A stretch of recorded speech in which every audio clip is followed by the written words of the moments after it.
Drugari, hoćete da se igramo pogađanja? Ajde da pogodite koja je moja omiljena bajka. Evo ja ću vam otpevati deo pesmice, a vi da pogodite. Može? Ide ovako. Nećete mi zameriti ako baš nije najbolje. Naprimjer ovako ide. Na na na na, na na na na, na na na na, na na na na na, na na na na, under the sea, under the sea. Ja znate čemu se radi? Koja je bajka? Bravo, super, svaka čast. Dobili ste jedan veliki plus. Zato ću vam i pročitati ovu bajku. Dakle, ona ide ovako. Daleko, u morskom prostranstvu, nalazi se vodeno kraljevstvo.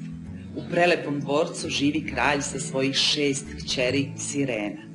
Ispred dvorca je veliki vrt pun šarenih korala, gde su sirene volele da se igraju. U vodenom kraljevstvu bio je običaj da sirene, kada napune 18 godina, prvi put isplivaju na površinu da pogledaju gornji svet. Tek posle toga mogle su da izlaze kad god požele. Sestre su često pričale maloj sireni kako je gore i šta su videle, a ona je jedva čekala svoj rođendan. Najzad je došao i taj dan. Izronila je na površinu. Zraci zaletećeg sunca obasjavali su veliki brod sa kog je dopirala muzika. Mala sirena je doplivala do okruglog prozora da proviri. Među veselim mornarima stajao je mladi princ. Mala sirena ga je radoznalo gledala, veoma joj se dopao. Dok je posmatrala šta se događa na brodu, oblaci su se nadvili i sevnula je munja. Počela je jaka oluja, talasi su besno udarali o brod, sve dok ga nisu razbili. Mala sirena je uplašenim pogledom tražila princa. Ugledala ga je u trenutku kada je bez svesti počeo da tone. Požurila je da ga spase. Već je došlo jutro kad je mala sirena izvukla princa na obalu. On je još uvek bio bez svesti, a ona ga je zaljubljeno gledala, pevajući tako divno, kao nikada do tada. Odjednom su zazvonila zvona i pojavili su se neki ljudi u daljini. Mala sirena je uplašeno skočila u vodu. Tada se i princ probudio. Zamišljeno je gledao u pučinu, sve dok mu ljudi nisu prišli i odveli ga. Od tada je mala sirena često izlazila na površinu da izdaleka gleda mladog princa. Želela je da može da živi među ljudima. Sestre su je tešile i govorile da je to nemoguće. Da bi sirena postala devojka, potrebno je da se neki mladić zaljubi u nju svim svojim srcem. Očajna mala sirena setila se morske veštice. Iako je bila veoma uplašena, ljubav je bila jača i ona se uputila u sive morske dubine. Veštica je odmah znala zašto je mala sirena došla, pa joj odmah reče: znam šta hoćeš. Spremit ću ti napitak koji moraš popiti na obali kad sunce izađe. Tvoj rep će se pretvoriti u noge, ali dobro, pazi. Ako se princ zaljubi u neku drugu na dan njihovog venčanja, ti ćeš se pretvoriti u morsku penu.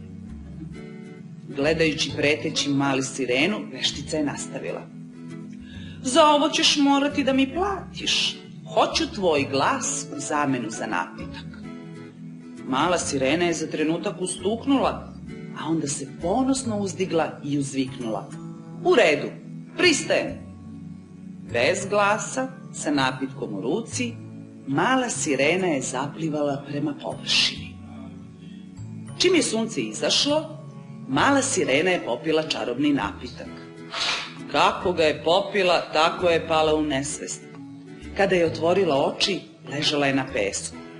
Umesto repa imala je noge, a ispred nje je stajao mladi princ.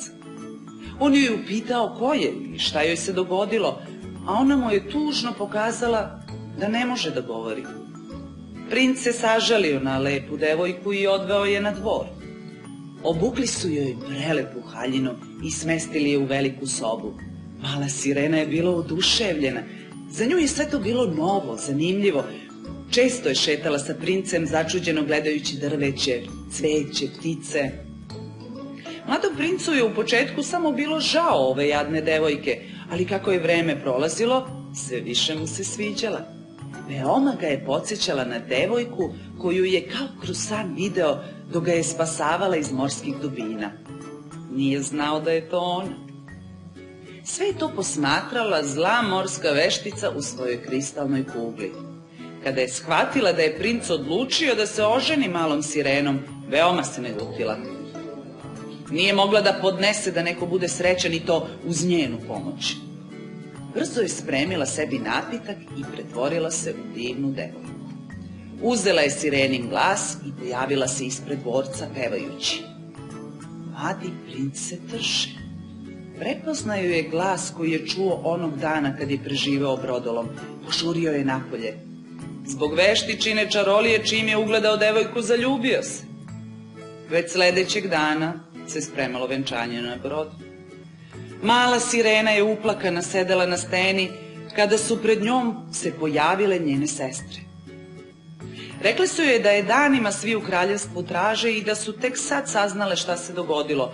Požuri kod princa, otac je toliko ljut na morsku vešticu da će uništiti ceo brod, uzviknuše uglas.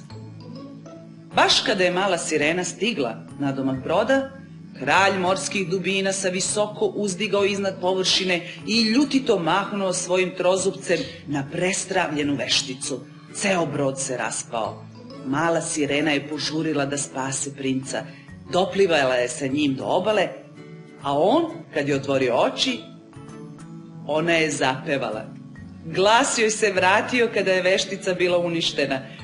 Princ je oduševljeno pogledao. Shvatio je da je ona devojka koja ga je spasila iz brodoloma. Uskoro su se venčali, živeli su srećno. A često su im do obale dolazile sirene i kralj morskih dubina. Oprostio je svojoj kćeri zato što je video koliko je srećna.